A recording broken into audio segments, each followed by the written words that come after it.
bought these things the other day and they're pretty and I need to tell somebody about it, and that's you. Because nobody I know in real life is interested in these kinds of things. I went to Waterstones and I got Hans Christian Andersen fairy tales, the complete collection. I collect these fabric covered books from Waterstones. They're just absolutely stunning to have on my shelf. My favourite one is The Count of Monte Cristo. It's blue leather, gold embossed, cost me £25. The illustrations are weird. That's supposed to be the Little Mermaid. What the fuck is that?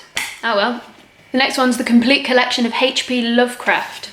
I was talking about H.P. Lovecraft at dinner with my brother, and he mentioned someone he was on a date with really loved H.P. Lovecraft to the point where she had a H.P. Lovecraft portrait tattoo, and he quoted H.P. Lovecraft to her and she didn't get it. And then he felt like a bit of a dick. But I really like creepy horror gothic stories, so a lovely story from the man himself, and it's got this beautiful picture of a kraken on the front, which I adore. And look at that gold. Shiny. My friends always joked that I was the crab in Moana because I'm not relevant to any story I join into, but I just pop my head in and go, let's talk about me for a second, and then fuck off. Anyway, I'm supposed to be talking about short stories. Short stories is why we are here today, but we went on a tangent and we spoke about myself.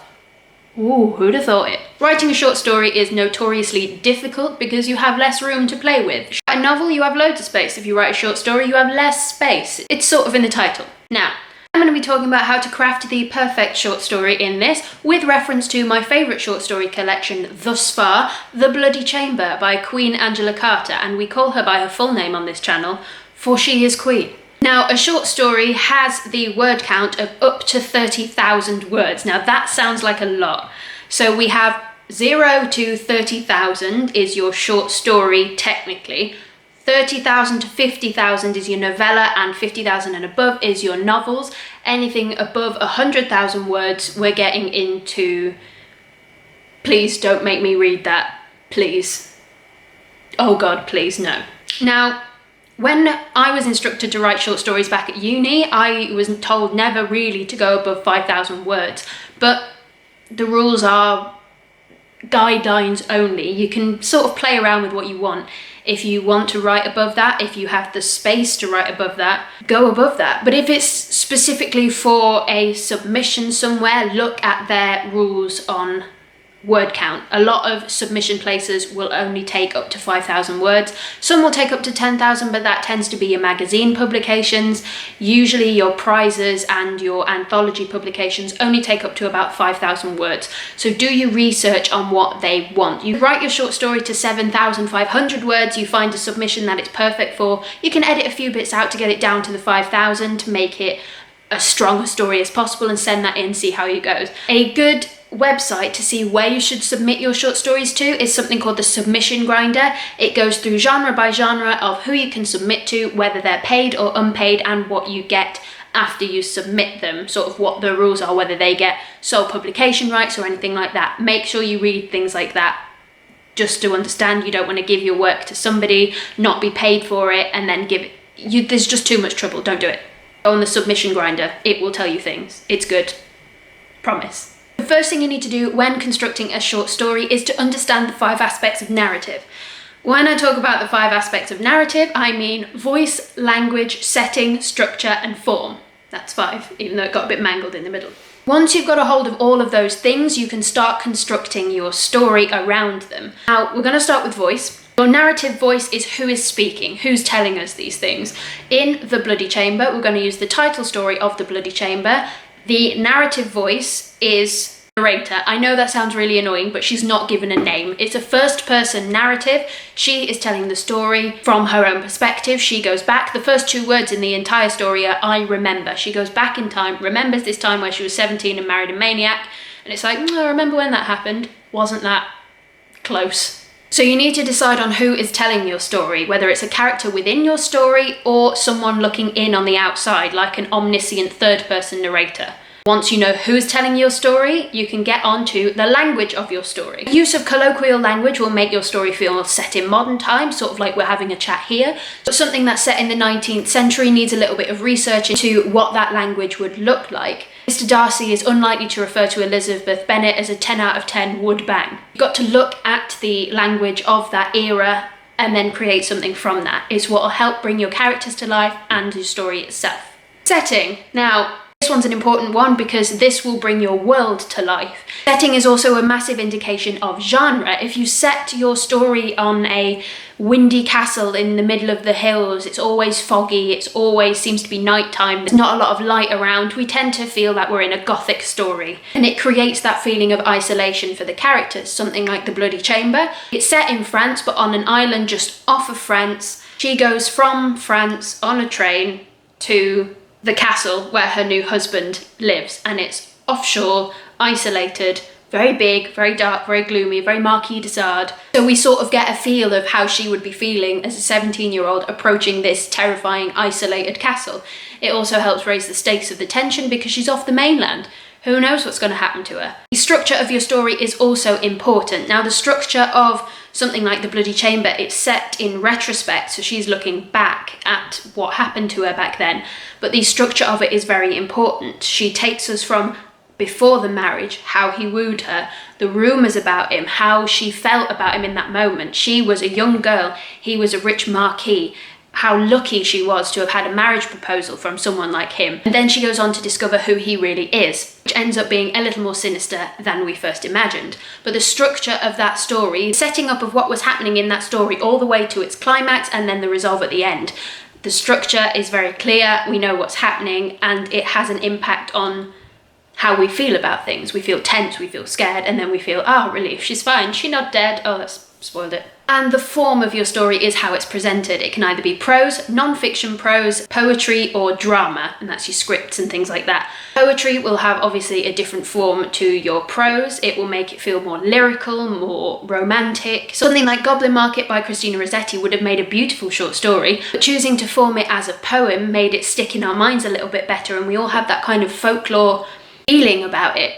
It changes the entire meaning just by swapping the form around. So have a think about what kind of form you want to have it in and play around with it a little bit. So now we've understood the 5 aspects of narrative, we can get on to actually structuring your story itself, planning it right through to writing it. So you need to know your backstory. That's the most important thing. A short story isn't an entire novel. We don't have time for exposition. We have to dip into the action and pull straight back out. So the action has already started before the first word. Once you know your backstory, you can leave little clues in your short story as to what the backstory is.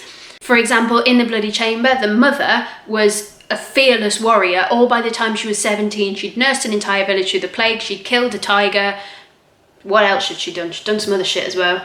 Oh, she fought some pirates, there we are. We know all of that just from a little snippet of the conversation that the narrator is having with her own mother. We also know a lot about the narrator's husband through this conversation. He was married 3 times before he met his 4th wife. They're all pretty, they're all well known within the France region. If you know your backstory, we will know it too, just by you dropping little hints in. You don't even have to purposefully drop those hints in. You just have to assume we already know it and it will come through. As well as this, you also need to know your characters. So everything about your characters needs to eke through just a tiny little bit. I always say if you write 20 secrets about your character before you write your story, then those little things will leak through whether you want them to or not, because you already know. So secrets that you keep in your personality, they will come through just a little bit, even if you don't intend them to. For example, a character who struggles really badly with obsessive compulsive disorder could be continuously organising things on their desk or switching a light on and off before they leave a room. Little habits that they have. You don't have to go into a big backstory of when they were diagnosed or any struggles they had as a child. You just need to drop those things in. If they're relevant to the story, they will come through. But the most important thing we need to know about your character is their motivation. What do they most want from this story? You don't have a lot of time for a full character arc, but you need to get one in there. They need to know something at the beginning, learn something, and then change their perspective at the end, like a full character arc you would get in a novel. We don't have time for the ip dips and little downy bits in it. We have to just vroom and get there. Lady of the House of Love next for a key lesson in motivation. The Lady of the House of Love is a vampire. Her motivation, she needs to find young pretty boys to drink their blood.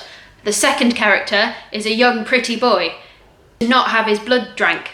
But what he is looking for, passion before he has to go to France. It's set just before the First World War, and this little boy is looking to get his rocks off before he has to probably die. This beautiful woman is like, oh, I'll have a bit of that. She uses her motivation, oh, I'll have a bit of that. They lure each other in. What happens, because I spoiled the bloody chamber for you, didn't I? We know the characters' motivations, we know what they want throughout the story. The whole thing is set out in front of us. You can put obstacles in their way. Obstacles in their way to make the whole thing more interesting for us. We need to know the drive behind the story so we're invested in it. Know your motivation, that's what pushes the story forward. Because a character with no motivation is just sort of going to sit there and that's not really interesting to read about.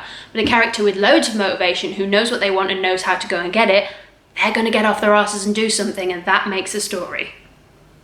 We've got no time for exposition things. Several years have passed. That's all we need. We don't need anything else. You don't have enough space. Get on with it. Anything that's irrelevant, get rid of it. If you need an excellent teaching on focus in a short story, read The Snow Child by Angela Carter. The whole thing is over 1.5 pages. It beats you about the face with what happens. You don't really have a lot of time to take it in, but nothing on that page is irrelevant. Practice in focus, write down what your story is in 1 sentence, then 1 paragraph, and just keep expanding from that until you have your word count. Everything that goes into it needs to be relevant. Cut it in editing, cut the crap, we don't need the crap. Bye. Short stories. That's how you're going to write a good short story. Find out what you do like, find out what you don't like, find out the ideal length of a short story. The Snow Child might be too short for you.